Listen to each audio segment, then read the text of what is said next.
नमस्ते साथियों। कल हमने 10वीं क्लास की फर्स्ट अध्याय वैदिक गणित अध्याय को स्टार्ट किया था। हम उसको कंटिन्यू करते हुए उससे आगे आज हम ध्वजांक विधि, जो भाग की तीसरी विधि है, ध्वजांक विधि से अध्ययन करेंगे। किस प्रकार से ध्वजांक विधि से भाग किए जाते हैं। सामान्यतः हम ध्वजांक विधि 8वीं क्लास 9th क्लास में भी सीखते हैं, परंतु 2 सालों से लगातार कोरोना ने हमारा जो अभ्यास रूटीन रहा है उसको तोड़ दिया है। इसलिए मैं आज शून्य से आपको समझाने का प्रयास करूँगा। आप अपने पास में नोटबुक और पेन लेके बैठें, जहाँ आवश्यकता हो नोट करें, हल करने का प्रयास करें। फिर उसके बाद में क्लास के बाद में रिवीजन करें, उन सवालों को लेकर के पुनः वापस जो आपको सवाल समझाए उन्हीं को हल करने का प्रयास करें। फिर दूसरे सवाल भी देखें। आपको जो होमवर्क में सवाल दिए हैं उनको कंटिन्यूज करते रहना है। ठीक, समय घुमाए अपनी क्लास स्टार्ट करते हैं। आज हमारा जो प्रश्न है ध्वजांक, पहला प्रश्न, ध्वजांक विधि से भाग करो। हम ध्वजांक विधि से भाग कर रहे हैं। मान लीजिए अपने संख्या ले ली 32 12। हमें इसमें 42 का भाग देना है। शुरुआत में छोटे उदाहरण लेकर अपन समझते हैं। और वैदिक गणित में आपको पहले भी समझाया हुआ है कि हमें जैसे ही भाग का नाम आता है 3 खंड बनाने। इस प्रकार से 3 खंड बनाइए आप।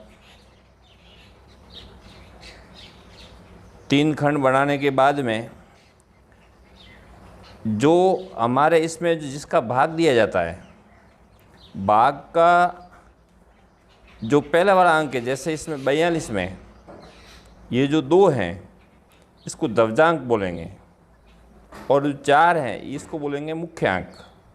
देखो, हमेशा मुख्य अंक होता है वो नीचे रहेगा, ध्वजांक ये ऊपर रहता है।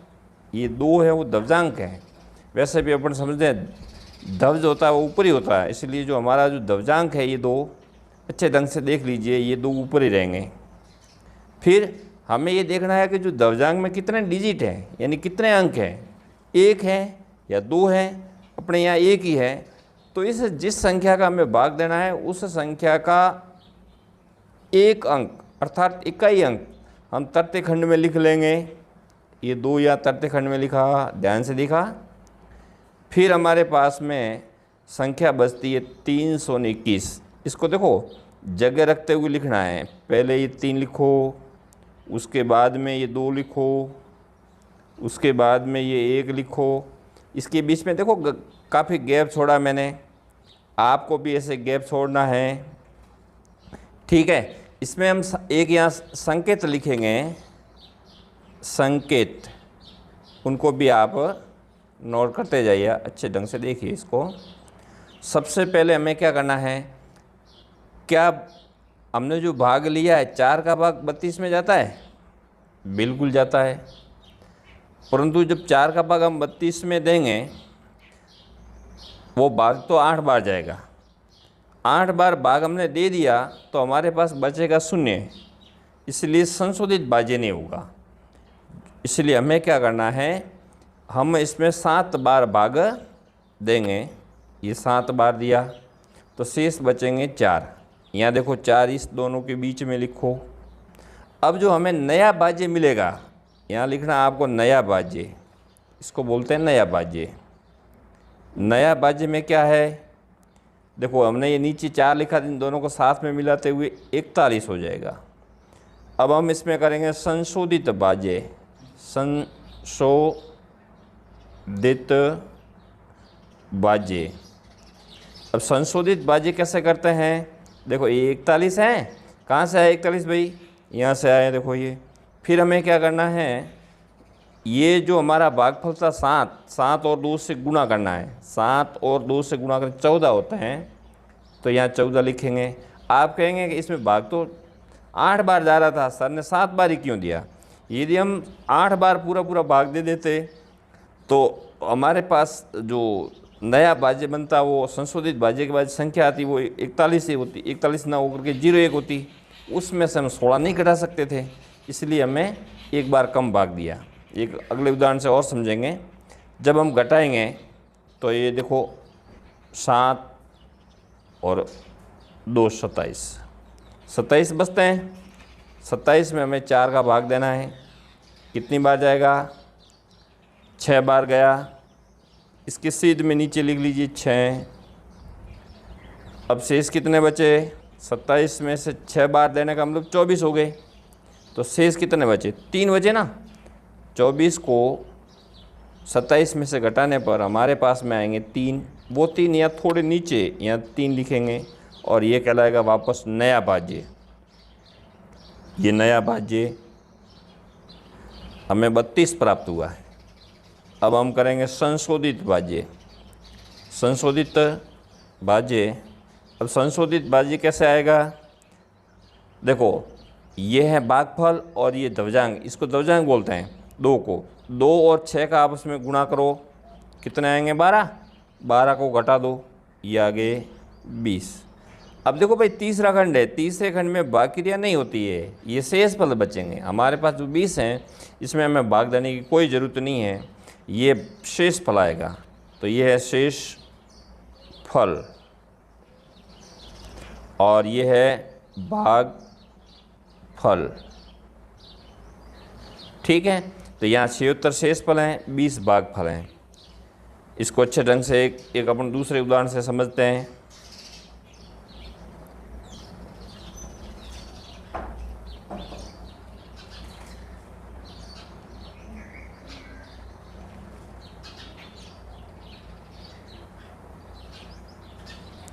उदाहरण दूसरा, मान लीजिए एक संख्या अपन ले लेते हैं 45 32। इसको हमें डिवाइड करना है, उसमें भाग देना मान लीजिए 112 का। हम कैसे करेंगे, सबसे पहले हमें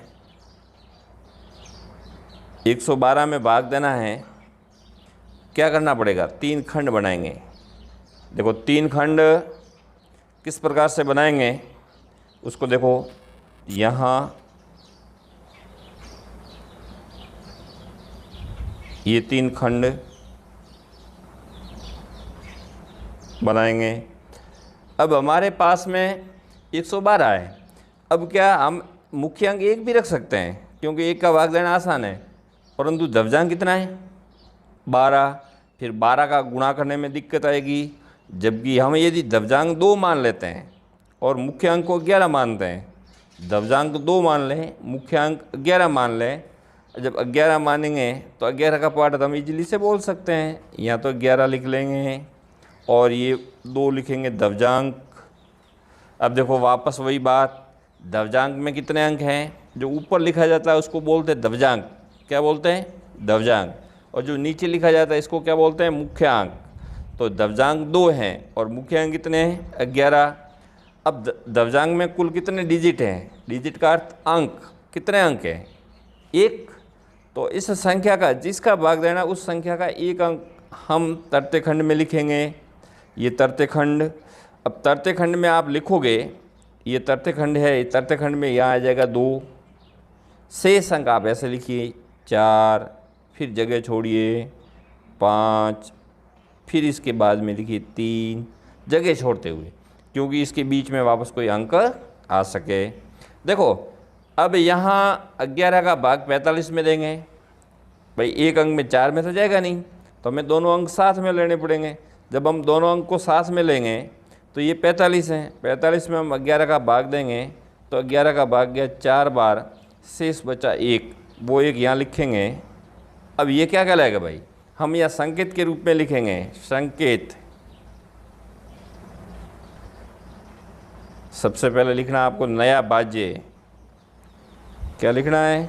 नया भाज्य। कितना है भाई नया भाज्य? देखो नया भाज्य लिखते समय ध्यान से देखना। अब ये 13 है ना, तो ये 13 नया भाज्य कहलाएगा। ये 13 नया भाज्य। इसके बाद में आएगा संशोधित भाज्य। संशोधित भाज्य। अब संशोधित भाज्य हैं ये है 13। अब माइनस भागफल कितना है? 4। दवजांक कितना है? 2। इस दोनों का आपस में गुणा करिए, कितना होता है? 8। 8 को घटा दीजिएगा। 8 को घटाओगे कितने बचे भाई? 5। क्या 5 में भाग जाएगा या क्या रहेगा? बताओ, जाएगा? आप सभी का उत्तर होगा नहीं, परंतु जाएगा। 11 का भाग 0 बार जाएगा भाई। 5 में 11 का भाग है वो 0 बार गया, तो शेष फल कितने बचेंगे? भाग 0 बार गया, शेष फल तो वही बचेगा 5। अब वापस नया भाज्य आ गया। क्या आया नया भाज्य? अब ये नया भाज्य हमारे पास में है 52। संशोधित भाज्य क्या होगा? संशोधित भाज्य होगा वो होगा 52 माइनस किसका गुणा करना है? 0 का। किसके साथ करना है? 2 के साथ। बताओ, 2 और 0 का गुणा करने पर कितने आएंगे?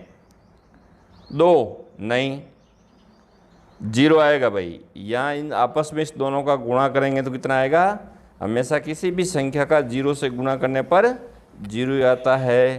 तो अब ये क्या आया? संशोधित भाज्य 52। कौन से खंड में है भाई? तीसरे खंड में। तीसरे खंड में होने के कारण ये क्या कहलाएगा? भाग देने की जरूरत हो गई? नहीं। ये जो बीच में है, मध्य में है, द्वितीय खंड में, ये कहलाएगा भाग फल। और जो तीसरे खंड में है ये कहलाएगा शेष फल।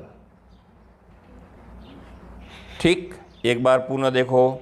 सबसे पहले हमें किसका भाग देना है? 112 का। किस में देना है? 4532 में। सबसे पहले लिखने का तरीका आपको आना चाहिए। 3 खंड करिए। 3 खंड में हमें जिस संख्या का भाग देना है, जैसे 112 का भाग देना है, 11 को मुख्यांक मान लो और 2 को दवजांक। कोई ज़रूरी नहीं है कि भाई अपन मान लीजिए कोई संख्या ऐसी है, मान लीजिए यहाँ वो पाड़ा अपन इजीली से नहीं बोल सकते हैं, यहाँ कोई अंक आ जाए तो हम मुख्यांक को 1 अंक भी मान सकते हैं, दवजांक को 2 अंक भी मान सकते हैं, परंतु अपनी सुविधा के लिए, अपने फ़ायदे के लिए कम समय लगे इसलिए हमें हमेशा मुख्यांक 2 अंकों का मानना चाहिए और दवजांक 1 अंक। और यदि 2 अंक हैं तो पहले वाला तो मुख्यांक हो ही जाएगा और दूसरा वाला दवजांक हो जाएगा, उसमें कोई दिक्कत नहीं है। अब यहाँ से देखिए हम यह संख्या को किस प्रकार से लिखते हैं। दवजांक में कितने अंक हैं? 2। 2 का मतलब 1 डिजिट है, संख्या है वो 2 है, इसलिए 1 डिजिट इस संख्या का तीसरे खंड में लिखिए। शेष कितने बचते हैं हमारे पास में? 4, फिर 5, फिर 3। इसके बीच में जगह छोड़िए। देखो पास पास में एक साथ में नहीं लिखना, थोड़ी थोड़ी जगह छोड़ के लिखिए। अभ्यास करोगे न तब अच्छे ढंग से पहले प्रैक्टिस हो जाए। अब 11 का भाग 45 में देना है, 4 बार जाएगा। शेष कितना बचा? 1। वो 1 कहाँ लिखना है? इस दोनों अंकों के बीच में थोड़ा नीचे, दोनों अंकों के बीच में और थोड़ा नीचे लिखना है। अब ये नीचे लिखा। अब इस संकेत में लिखोगे नया भाज्य। अब नया भाज्य है ये हो जाएगा आपका 13। फिर अब नया भाज्य 13 हो गया। अब संशोधित भाज्य ज्ञात करना पड़ेगा। इसमें 2 प्रक्रिया ये ध्यान रखना। संशोधित भाज्य आएगा 13 में से जिसका भागफल, हमें क्या भागफल प्राप्त हुआ? 4। उसका गुणा हमें किससे करना? 2 से। कितने हुए? दोनों का गुणा करने पर 8। 13 में से 8 को घटाइए, कितने बचेंगे? 5। अब 5 में तो भाई 11 का भाग नहीं जाएगा, अर्थात 0। हम भाग तो 0 बार जाएगा, तो 5 के 5 शेष फल। ये तीसरे खंड में लिखे जाएंगे। तीसरे खंड में लिखने पर ये कितने हो गए? ये हो गए 52। ठीक, संशोधित भाज्य कितना होगा? 52। 52 में से हमें इसको 0 को हटाएंगे तो आएंगे 52। ठीक, एक बार अपन अगला और उदाहरण समझते हैं। कोई इसमें समस्या हो, प्रॉब्लम हो, आप इसको पूछ सकते हैं। तीसरा उदाहरण है हमारे पास में 1234 भागित 42। मान लीजिए यहाँ 2 की जगह अपन 3 मान लेते हैं। पहले एक उदाहरण कर चुके हैं हम ऐसा, इसलिए यहाँ 3 ले लेते हैं।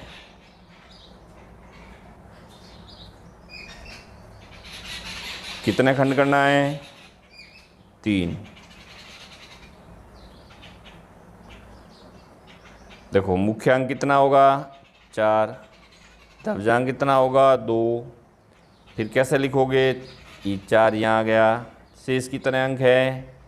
1 3 3।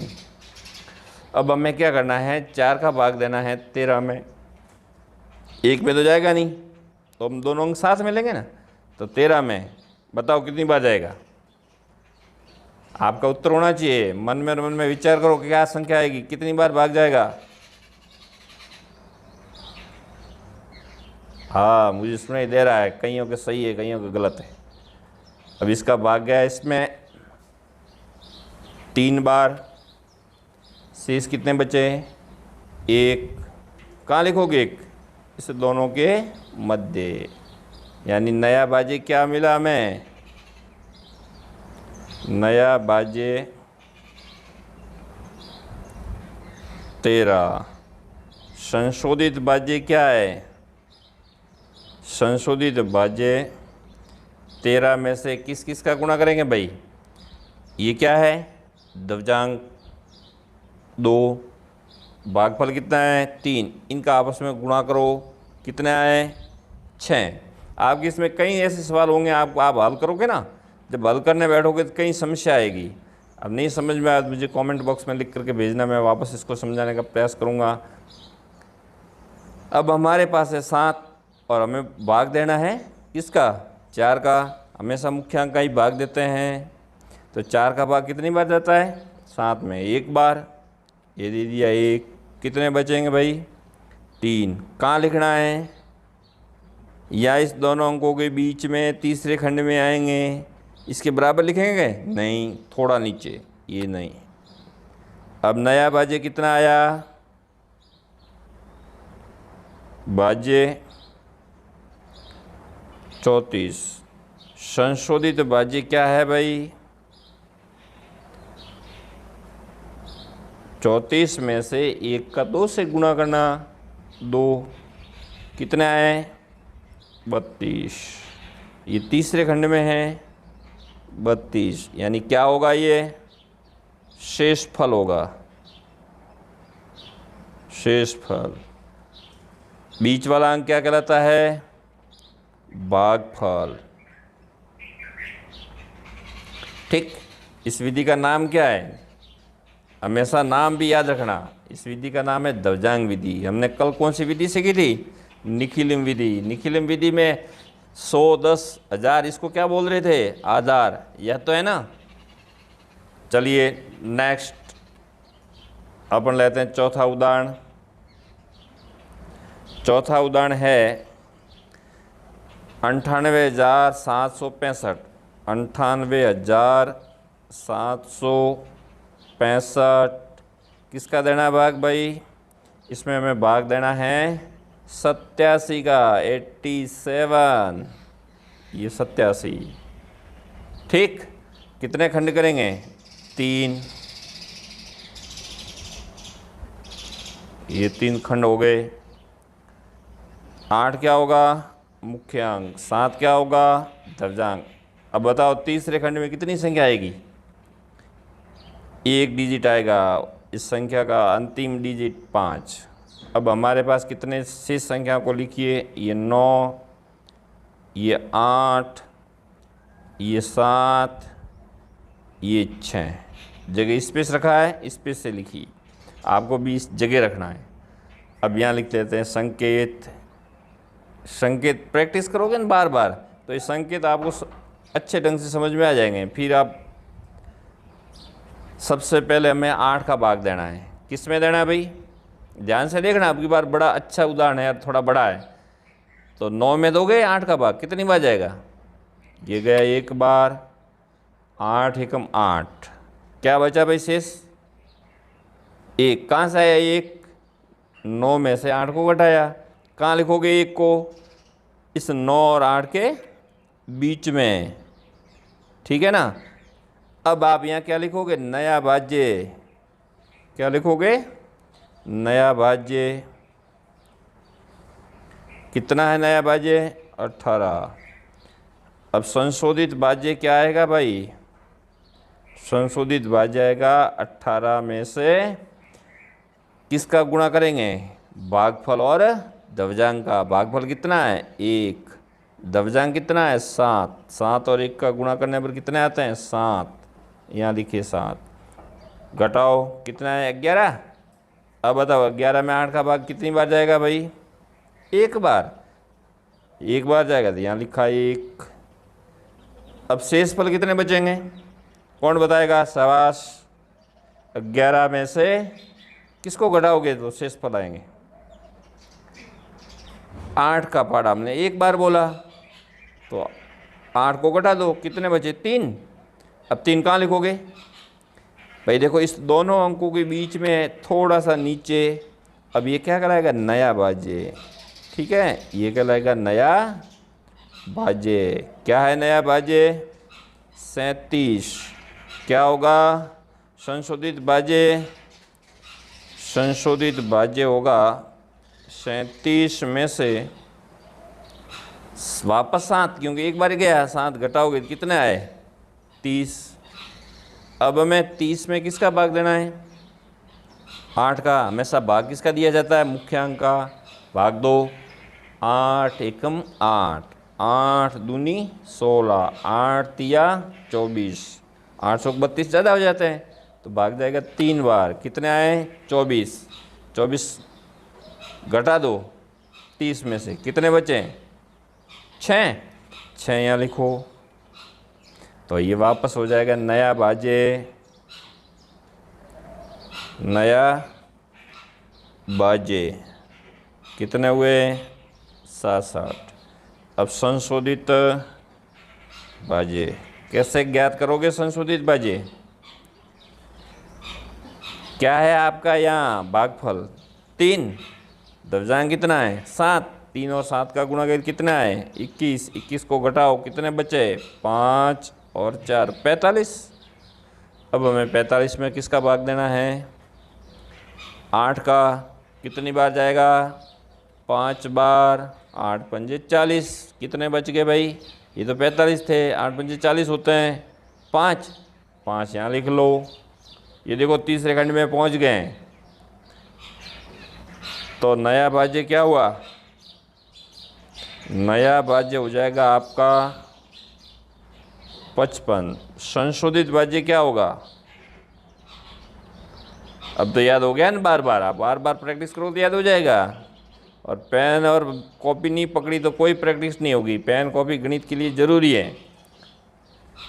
5 और 7 का गुणा करो कितने आए 35, घटाओ 35, फटाक से बताओ कितना आएंगे 20।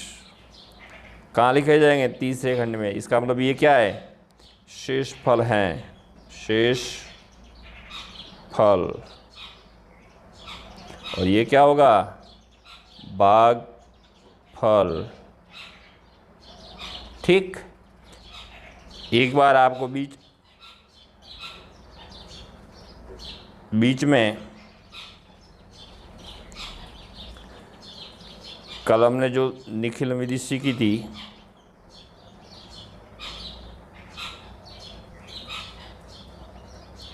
उसका वापस प्रैक्टिस करवा देते हैं।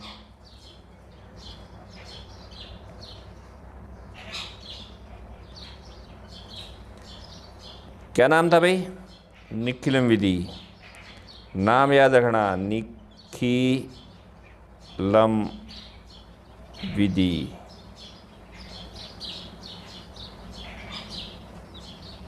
निखिल विधि में क्या करते हैं, कैसी संख्या लेते हैं, बताओ ज़रा। एक अपन संख्या ले लेते हैं, मान लीजिए 1088, यूँ के इसको 10,088 कर देते हैं, चलो। और मान लीजिए भाग देना हमें 89 का। पहले तो मैं 2 खंड करने हैं कि 3 खंड करने हैं। चलिए 3 खंड करिए,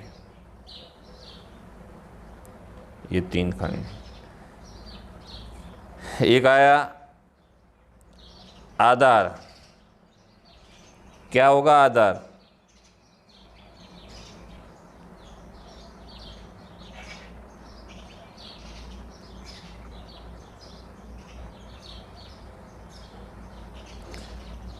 किस में भाग दे रहे हो,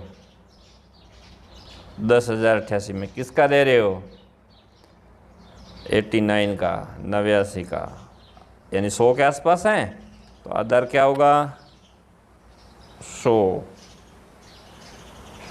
विचलन क्या होगा,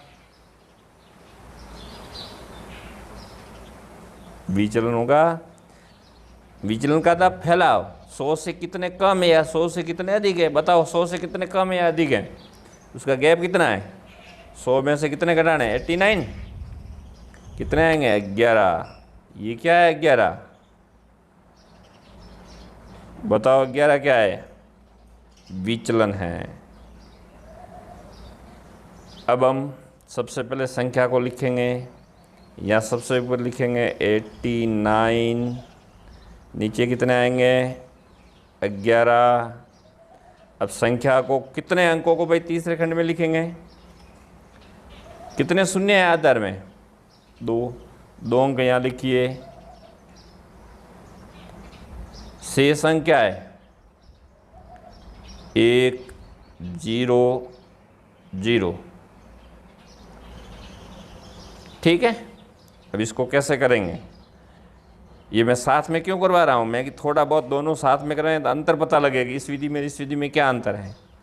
अब हमें क्या करना है, पहले 1 का गुणा करना है, किससे करना है, 11 से, यानी पहले 1 का 1 से करो, 1 आया, इस अंक से आगे लिखते हैं यहाँ, फिर इसका इससे करिए, इस वाले 1 से, तो यहाँ भी 1 ही आएगा, ये आ गया 11, तो ये तो 1 लिखा, फिर इसको जोड़ो, ये भी तो 1 आया।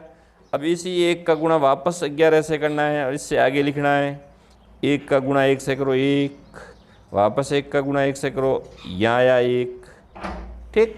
अब वापस इसको जोड़ो, जोड़ेंगे तो कितने आगे 2, अब 2 का गुणा 22 से करना है, तो यहाँ आएंगे 2 एकम 2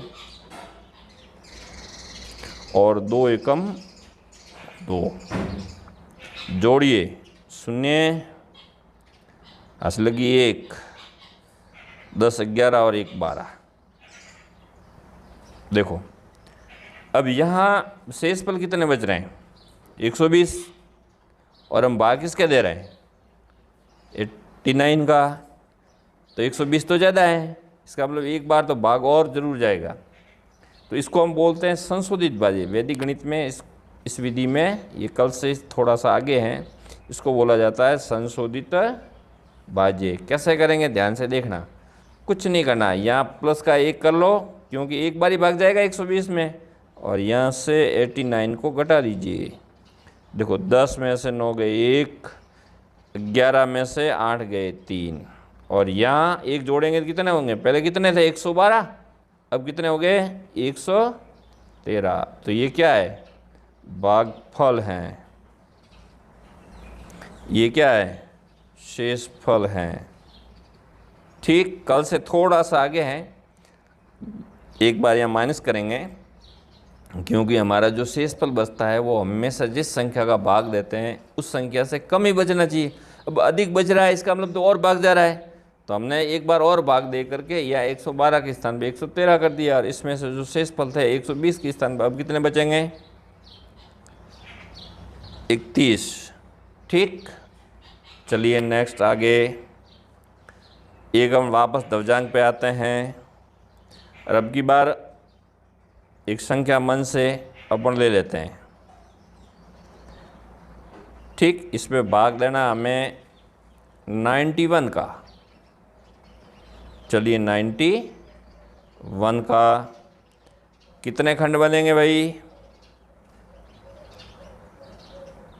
3 खंड।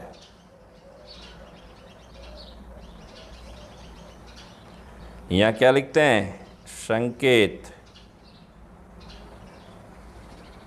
लिखिए संकेत।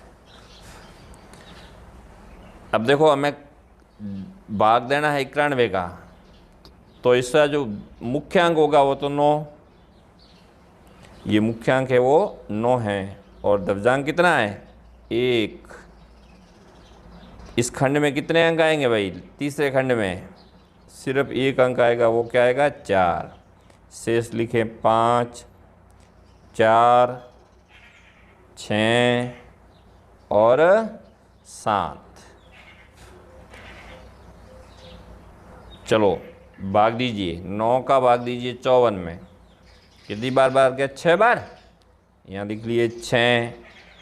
क्या शेष पद बचा? 0। तो दोनों के बीच में क्या लिखना है? 0। नया भाज्य क्या हो जाएगा? नया भाज्य, अब नया भाज्य हो जाएगा वो आपका 0, 6। संशोधित भाज्य क्या होगा? कौन बताएगा? अब तो बताओ जरा। 6 और 1 से गुणा करिए भाई, ये भागफल, और ये क्या है? द्रव्यांक। दोनों का गुणा करने पर 6, 6 में 6 घटाया आया 0। अब 0 में कितनी बार भाग जाएगा भाई? 0 बार ही जाएगा, ये लिखा 0। शेषफल क्या बचा? 0। वापस नया भाज्य क्या आया?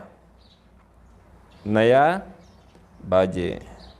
धीरे धीरे समझना है, ये थोड़ी स्पीड धीरे ही होनी चाहिए समझते समय। अब नया भाज्य ये आया, तो संशोधित भाज्य ज्ञात करना पड़ेगा पुनः। भाग तो पहले बार कितनी बार गया था? 0 बार।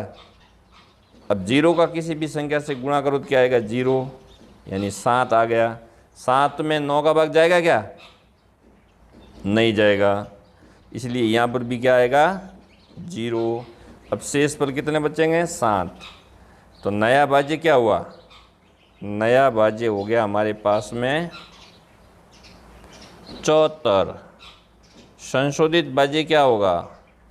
संशोधित भाज्य हमारे पास में संशोधित भाज्य होंगे 74 माइनस 0 का गुणा करने पर भी 74 आते हैं। यहाँ लिखेंगे 74। अब ध्यान से देख लो, 74 कहीं 91 से ज़्यादा तो नहीं है? नहीं।